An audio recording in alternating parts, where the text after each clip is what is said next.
केस माझ्या पोटात जात आहे ग, त्यामुळे माझे पोट फार दुखत आहे ग. तुला माहिती का चिवताई, काल आपला मोती कुत्रा जखमी झाला आहे ग.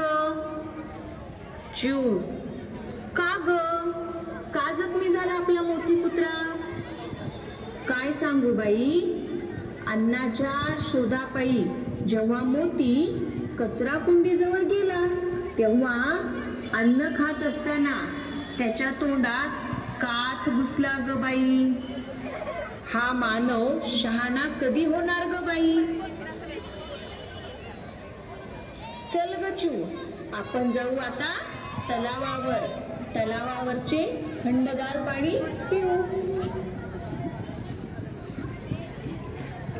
मासुळी, अगं चिऊ, अगं कपिला, इथले पाणी नका ग पिऊ.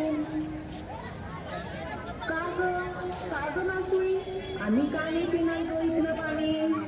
अगं इथले पाणी नसून आपल्यासाठी ते विष आहे ग बाई. या पाण्यात प्लास्टिक, कारखान्याचे प्रदूषित पाणी, यामुळे इथले पाणी आता पाणी नसून आपल्यासाठी ते विष झाले आहे. आणि या पाण्यामध्ये जेव्हा मी राहते ग, त्यामुळे माझा जीव या पाण्यामध्ये तडफडत. पाण्यामध्ये राहणारे इतर जलचरांचे प्राण सुद्धा आता डगमगत होत आहे. कधी होणार ग बाई?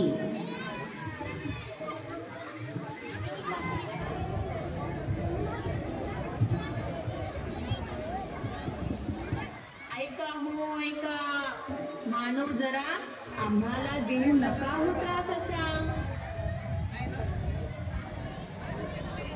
देवींच्या तुम्हा असा नाही करणार प्रदूषण, लावू नका आम्हा दूषण, देऊ आम्ही स्वच्छ परिसर. देऊ आज अशीच कबुली, कचरा टाकणार नाही रस्त्यावर, अशी कबुली देऊ तुम्हाला. घेतो आज आम्ही अशी शपथ, कबूल कबूल कबूल. झाडे लावा, झाडे जगवा.